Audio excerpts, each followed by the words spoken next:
All right, welcome everybody. This is our last speaker of our enrichment class. Next week, we are actually meeting our new symphony orchestra conductor. So stay tuned for more information on that. This week we have Peter. Peter, it would be absolutely horrible if I actually tried to pronounce your last name. So I'm going to let you introduce yourself, and then we can get started. No problem. Hi, everyone. My name is Peter Ngqibs. As you can see, it's a Xhosa name. I am from South Africa, born and raised, and today I'm going to be talking to you a little bit about my journey as a musician and what it is that I do. You heard a little bit of my music that I've written, and I want to share with you like some of the things that have really influenced me with my classical music training, and how it like affects my pop music and stuff like that, and all kinds of cool things. And I'm going to get to perform with you on this instrument that you might be seeing right here. Does anyone know what this instrument is called? You can see my leg over here. Does anyone know what that instrument is? Go ahead and put your hand up, unmute yourself. Go ahead and tell me if you know what it is. No? Okay, how about from this view? Right here. Any guesses? No? Okay, I'll reveal to you in a few minutes. All right, before Is we it an begin, organ? it is an organ. Who said that? I want to see your face. Show me your face. Who was that? Gallery view. Rhea, was that you? Yeah. Thank you. Yes, it is an organ. So, during this presentation, by the way, I'm going to ask you every so often to turn your screens on because I need to make sure that you guys are still with me. All right, thumbs up if you understand what I just said. Bravo. Okay, so I'm going to share my screen and we're going to get this rolling. All right, can you all see that? Beautiful. All right, so a little bit about me. I am from South Africa, born and raised. I come from a little town called, or city called Port Elizabeth, which is right here at the very bottom of Africa. So, important note, South Africa is a country. Southern Africa is the low half of Africa, the continent. So there's a big distinction between those two. I was born and raised in this big town over here called Pretoria, which is one of three capitals. We have three capital cities in South Africa. And I have a total of 11 siblings, which is a lot. And I attended a school called Loreto Queenswood in Pretoria, which was a convent. And there were nuns, and we had to like go to mass every Wednesday and all sorts of things. It was rather interesting. Who can spot Peter in this picture? Who can spot me in this picture? Anyone? No? Okay. Over here. That is me, not even looking at the camera, looking sideways at something that I don't know what was happening, but it clearly had my attention, and that's the picture that they chose. Over here is someone. This person over here is called Thuli. I just want you to remember that. We're going to circle back and talk about Thuli in a little bit. So when I was at school, I was in a club called the Guitar Club, and I used to play guitar with a bunch of other friends, and we would play in like the assemblies at school, and we would sing hymns. And then my parents were like really happy to discover that I loved music and I sang in the choir. They took me to a school, a boarding school, which is really well known throughout the world, and it's called the Drakensberg Boys Choir School, which is in the mountains. Like, we were secluded. It was around 150 boys in the mountains, and at the school we would perform every single Wednesday. We would do 2 tours each year as a choir, 2 national tours, and then we would do 1 international tour each year, and then we'd have 2 festivals. And every single Wednesday, we were always putting on a concert because the mountains are such a big tourist area. I lived at the school, and we were roughly 5 hours away from Pretoria to the Drakensberg Boys Choir School, as you can see on that slide. One of the great things was that we would have what we called the Western music program, where we'd sing like classical music, like Western music. We'd have like Bach, Mahler. I don't remember singing Mahler actually. Vivaldi. We did a lot of Vivaldi, and a bunch of other composers. And then we would have an African music program, which was purely just music from Africa. And this part was something that was really, really super important and influential for my life. You'll see in a minute how I got to use the skills and what I had learned at the school in what I do today. Here we have the International Choir of Japan. This was the year we went to Japan. I got to go to Japan twice, and we were in Japan for 6 weeks. We would do concerts almost every day. We did something like 32 concerts one year in 6 weeks, and we were always performing and traveling. So it was a wonderful experience. Are you guys still with me? Everyone still with me? I'm going to stop sharing my screen. I want to see your faces. Screen's on. Hernandez and Grace. Screen's on, friends. There you are. Hands? Show me your hands. Mirror me. Grace, I can't see you. I want to see you. Okay, here we go. Close them.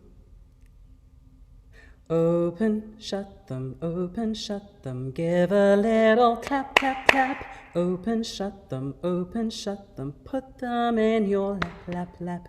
Creep and crawl them, right up to your chin, chin, chin. Open wide your little mouth. Go ahead, open wide your little mouth. But don't let them pull in. All right, you're still awake. Let's keep it going. So at the school, at the Drakensberg Boys Choir School, was where I first really fell in love with music. And I got to do some wonderful stuff. I was at the school, I don't know, can you see this? There we go. I was at the school and I started taking piano lessons. So I was really late when I took piano. I started at 11. And the very first exam that I ever took with the University of South Africa, I'm really happy and excited to say I got the highest mark in the country for grade 2 piano. And I ended up on the roll of honors at the school, at the University of South Africa. And then, after I left the boarding school, I ended up in a very, very small high school called St. George's High School, St. George's College. It was a very small high school, and my class that graduated 12th grade was the second class that finished. And we had no music program at the school. I had a little dinky keyboard. This is the entire school, by the way. This is the entire high school, which was grades grade 9, 10, 11, 12. No, grade 7, 8, 9, 10, 11, 12. So this is grade 7 to 12. This was the entire high school.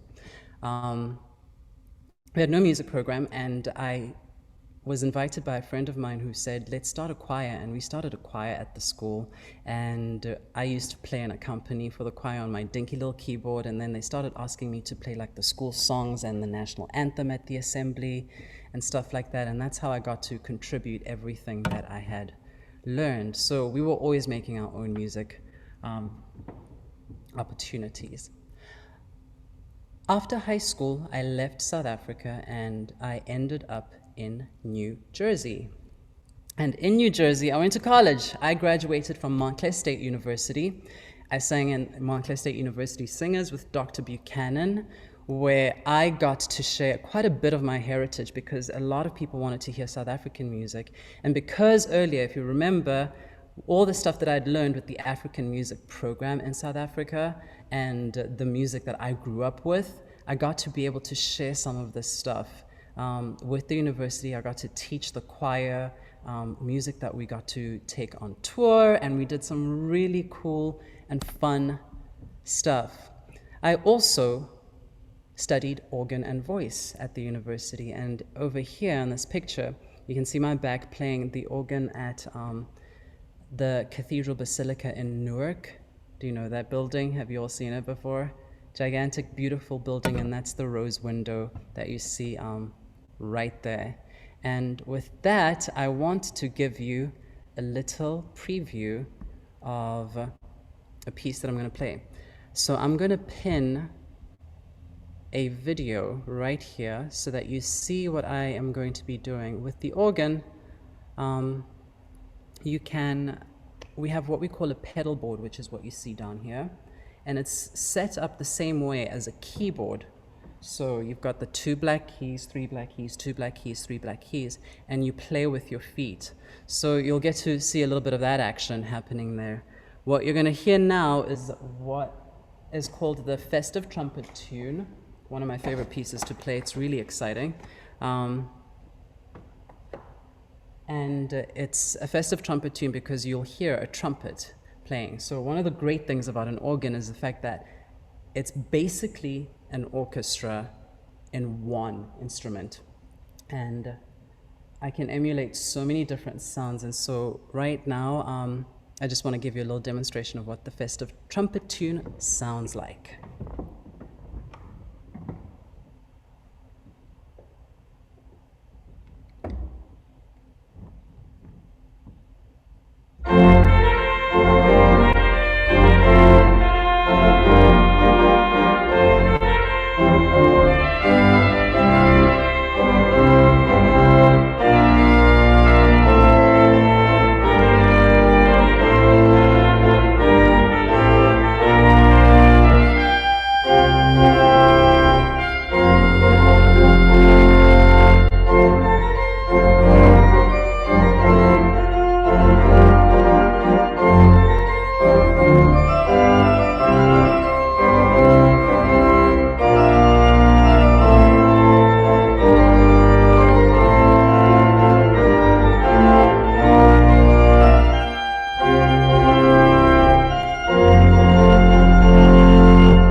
Thank you. Thank you. All right. So let's keep on going. Let's keep on going so that you guys remain awake. I don't want to bore you too much. All right. Here we go. So, as I mentioned, I was able to share some of the music that I had learned in my days as a school choir boy, and I got to sing and lead the solo in Vienna, in Austria, in Graz. And this was a tour that we did in Europe, and this is our conductor, Dr. Buchanan, who is the choral director at Montclair State University. And it was a big privilege to be able to do this kind of thing because it's something that I absolutely loved, and it again influenced me to do even bigger things, which I will share with you in a moment. But as you may have guessed, we have another brain break. Can you please turn your screens on, your cameras on, please? I'd love to see your faces again. Okay. Arms, you're gonna need space. Okay. Rum sum sum, rum sum sum, a gooly gooly gooly gooly gooly rum sum sum. Stretch our feek, gooly gooly gooly gooly gooly rum sum sum. I'm gonna ask Maddox and Sana, is that how you say your name? Am I saying it correctly? Senye. Sene. Okay, I'm sorry. Would you guys tell me, are we going to do it? Are we going to do a rum sum sum? We're going to do the same thing again just now. Are we going to do it faster or are we going to do it slower? Tell me. You pick. Maybe slow. Slow, okay, thank you. And then I'm going to say, Lila, will we do it quietly or loudly? Loudly. All right, who knows the dynamic markings? I'm sure you guys do. What are those dynamic markings called? Yes, Noah. Um, Loudly is forte and softly is piano. Bravo. Okay, so here we go. We're going to do it slowly and loudly, meaning our movements need to be bigger. Here we go. A rum sum sum, a rum sum sum, a gooly gooly gooly gooly gooly, rum sum sum, a rafik. Oh, come on, big. A rafik, gooly gooly gooly gooly gooly, rum sum sum. All right. Yeah, you guys are still awake. Bravo. Okay, so after I graduated from college, I continued to find more music opportunities, and one of the most exciting things that I ever got to do was to sing in the chorus, which was Continual Arts Society. It's a choir, big organization that's based in Summit. I have a ton of choirs, and they are very much involved in what happens in the community. And one year, I think it was 2015, 15 or 16, Paper Mill Playhouse in Millburn put on a production of The Hunchback of Notre Dame.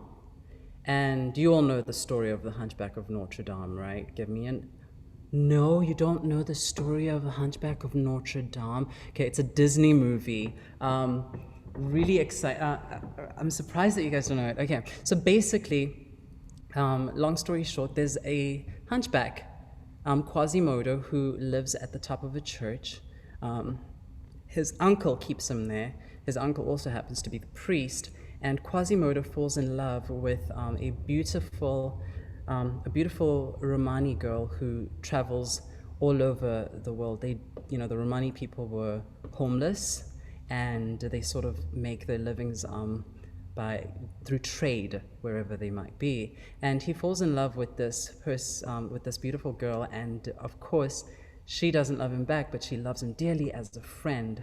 And the movie version is really quite lovely, but the stage version is really quite a scary story, and it's a bit tragic. And the composer who wrote quite a lot of the movies, a lot of the music for Disney, I believe he did The Little Mermaid as well. You know The Little Mermaid, right? Yeah? Yeah, okay. This is Alan Menken right here.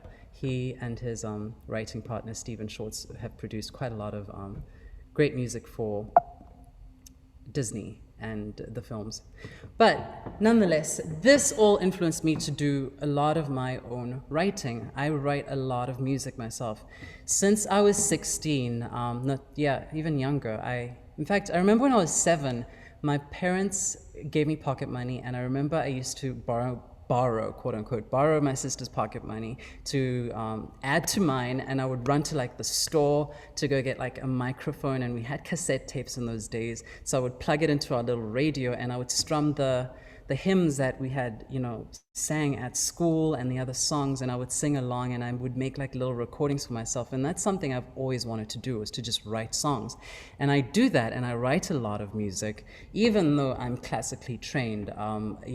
Music for me is music. It doesn't matter whether it's pop, whether it's Broadway, whether it's classical, whatever it is, there's always something that's going to speak to someone, and it's going to inspire them to do something. So these are just some of the things that I have worked on and have created myself, and I just enjoy producing music and getting it out there.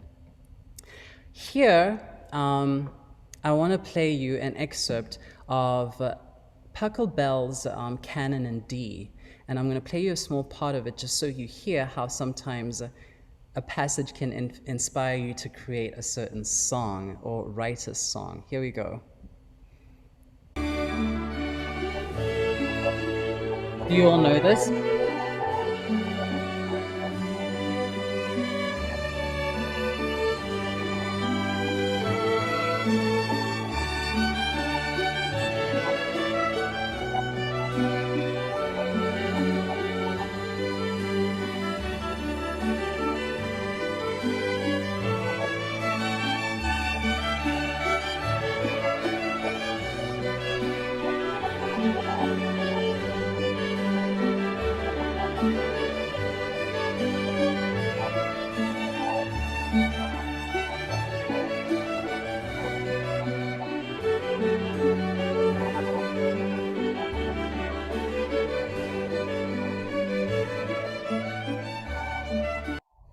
So you all know the canon in D.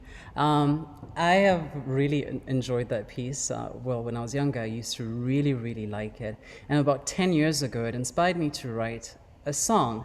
And so the first thing I did was I took a little snippet of that passage, and I want you to hear how I used it. Listen to it. Sorry, I'm gonna scrabble ahead.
And then in the context of the song that I wrote, this was the chorus that came, and I wrote the song around the chorus. So the first thing that inspired me was the excerpt of Pachelbel's Canon in D, created that instrumentation, and then I wrote a chorus around that, and then built the verses from there.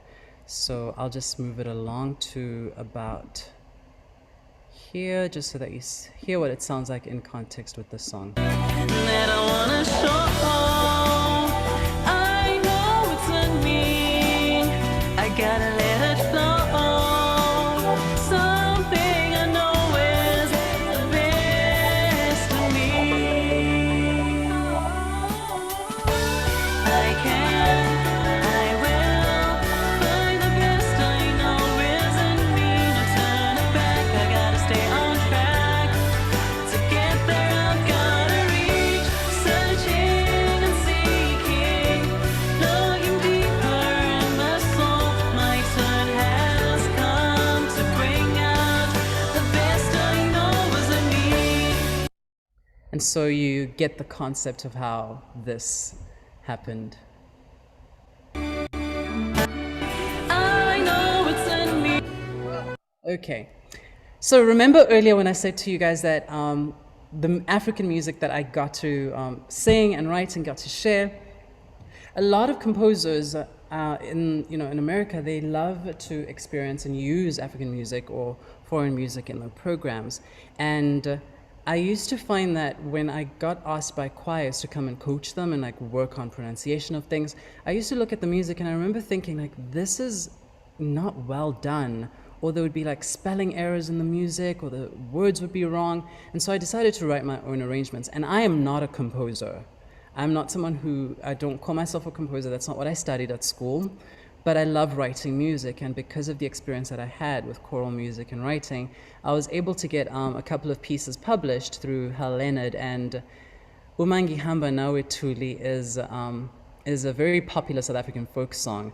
And It's so funny that it was my first piece that ever got published, because do you remember the little girl at the beginning of the presentation that I showed you? Her name was Tuli, and the song is not about her, but she just so happens to have the same name. The second piece that I had published was Mosadi Omopila So, which is the one that you see on the right-hand side. And here is a little excerpt of that. And then I'm going to play for you guys the organ, and then I'm going to take some questions from you. Here is Mosadi Omopila So. You'll hear me singing in the recording. You'll hear Marty singing bass in the recording. Marty's a friend of Sue and I's, and a couple of other people. Marty's wife and Davida are all in this recording.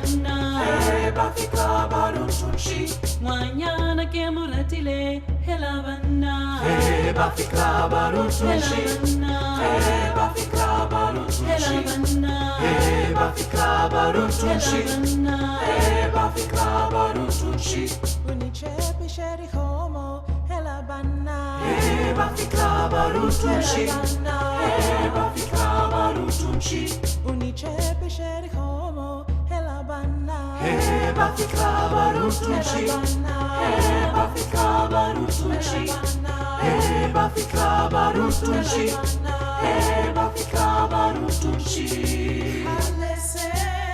unomeleka unomeleka unomeleka unomeleka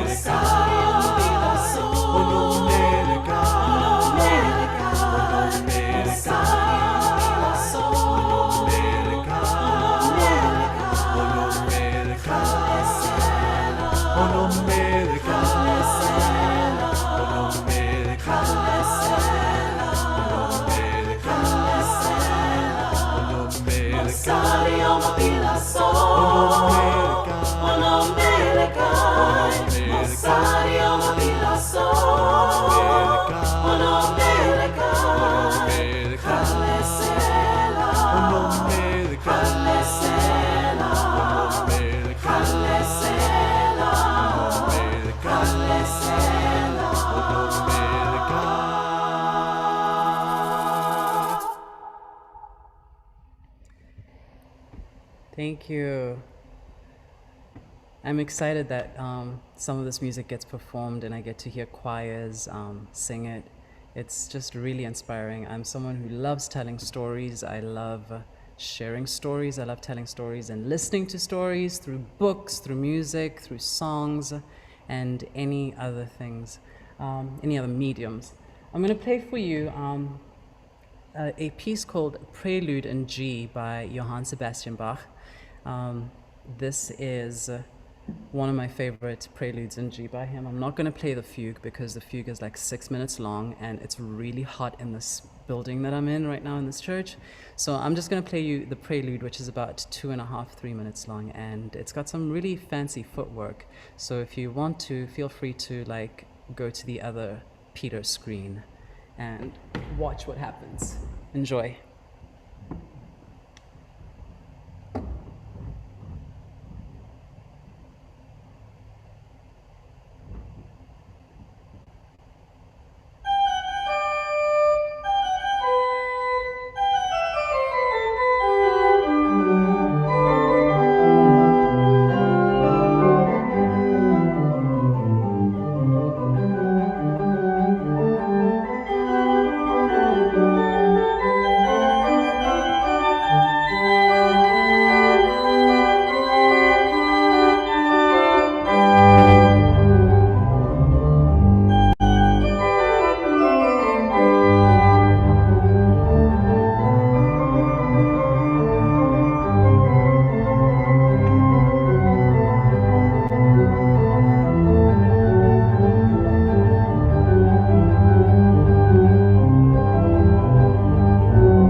Thank you, everyone.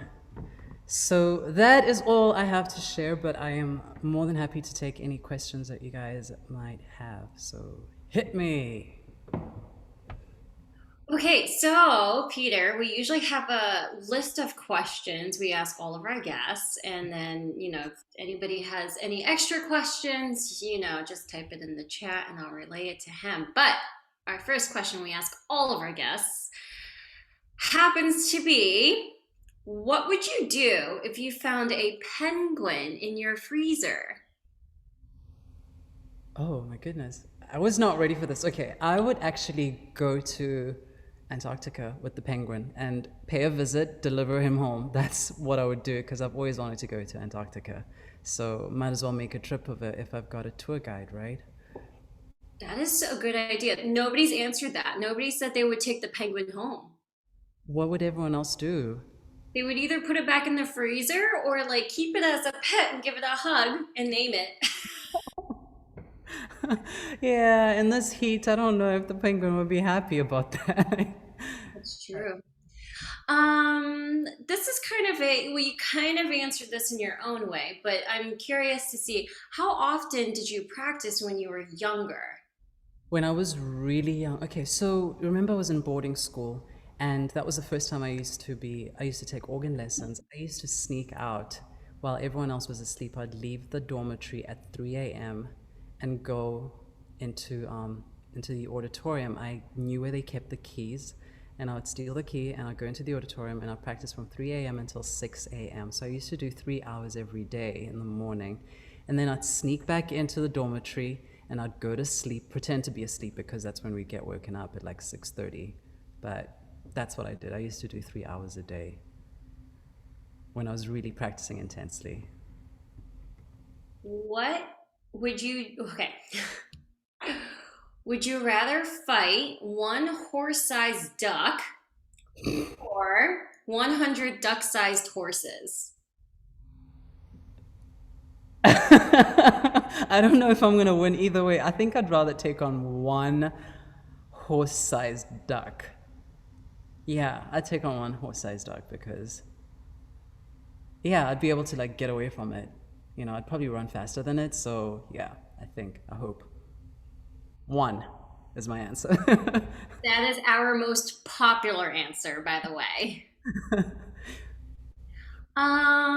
Let's see. What are some ways you like to work on tricky rhythmic passages? I usually break it down to the very smallest components. So, and I always do it with a metronome.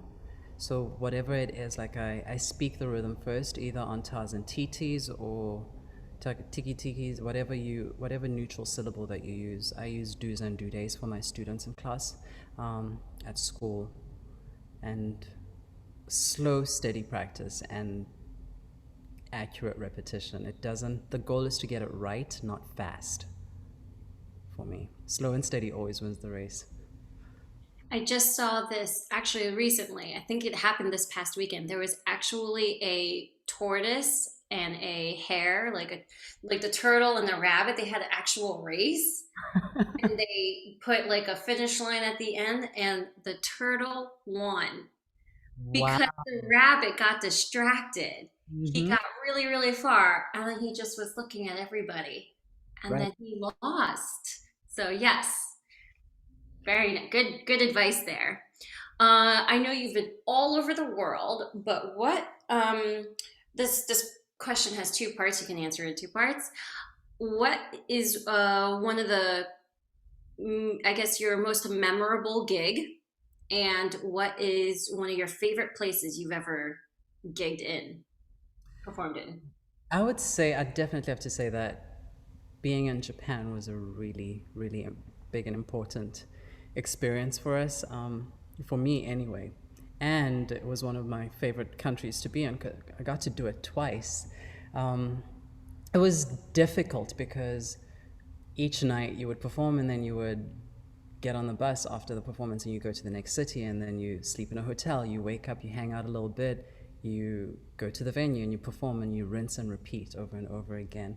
But it was really fulfilling because like there was a time, my favorite gig was when we had over 2,000 people in the auditorium one time. And ironically, that's the night that I slipped on stage and I fell in front of everybody. But, everyone laughed and it was a good time. Our choir master asked me to take a bow, and that was really an important lesson for me. Like, how do you handle embarrassing moments in front of people? You just laugh with them. And that was something that's always stuck with me. We have some direct, they sent me the questions, which is, I guess this question is asking, how long have you been making music? But maybe more specifically, they're wondering how long have you been maybe composing music? So the music that's been published, I started doing that about 6 years ago. And that was because there were so many songs from home that I wanted to capture, like songs that I used to sing in my childhood, folk songs, and I wanted to just record those and have them on paper, because folk songs are forever changing. They change with the times, they change with the country that they're in, they change languages, but these were unique to a specific time in my life, and I wanted to make sure I had that captured. Writing pop songs, that was when I was a teenager. I don't want to age myself right now, but yeah, way back when, and I still do it to this day. And another question was, how do you do the remix? Oh, that's a good question. I had no production skills ever. And I remember when I was living in Seattle, when I wrote that song that you actually heard, Best in Me, there was like an extra laptop that was lying around the house, and it was one of those old white MacBooks, the really thick and heavy ones. And I remember playing around on it, and they had this program called GarageBand, and I think all Macs still do have GarageBand. That's where I started learning how to track things, how to produce, how to use MIDI software, record audio, playing around with tuning and mixing and all sorts of things. And I then ended up saving up some money to buy myself my first MacBook. And on that MacBook, I created 2.5 EPs, and I still use an Apple. I've upgraded, of course, not from GarageBand, and I now use Logic Pro X to do all of that stuff. But it was all self-taught, and there's a lot of stuff on the internet that you can use as a resource, and there are people who teach this kind of stuff too. But it's always good to discover and like play around and learn things on your own. Play is a big part of how I learned stuff. Peter, can you give us your best dog bark? Okay, well, let's see. I'll give it. That's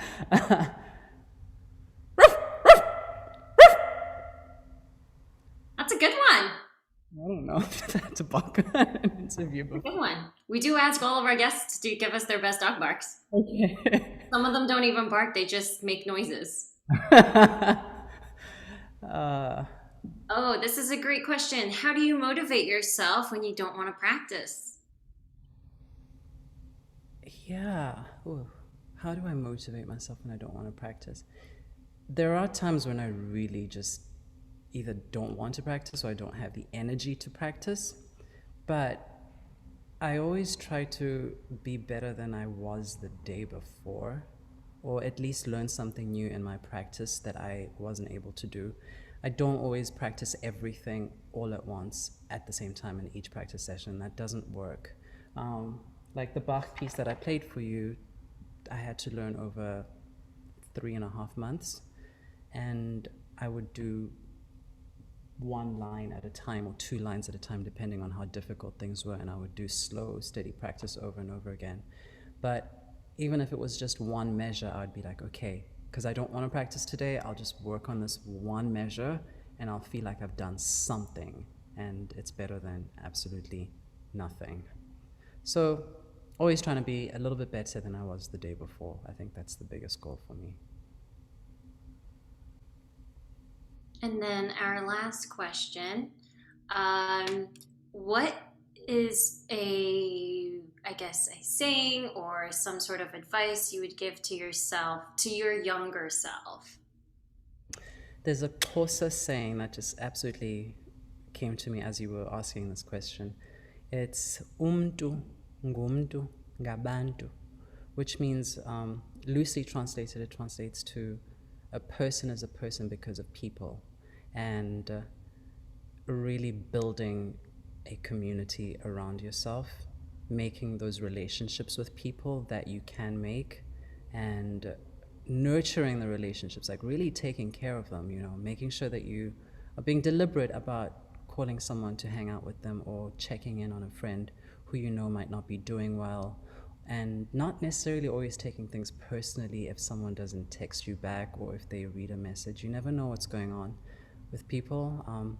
Nurture people, take care of each other. That is the biggest thing, because no one does anything alone, ever. So take care of the people around you. And on that note, we can't end on a better note than that. Yeah. Thank you so much, Peter. Thank you for sharing your music with us and your wisdom. And I'm just so happy that we got to have you as a guest. So thank you. Thank you for having me, and I hope you guys took a little something good away for yourselves and enjoyed it for sure. Thank you. All right. Well, I will see you guys next week. Next week's at a different time. You'll get it all in an email. But thank you. Enjoy the rest of your summer, everybody. Thank you. Bye. Bye. Thank you. Bye.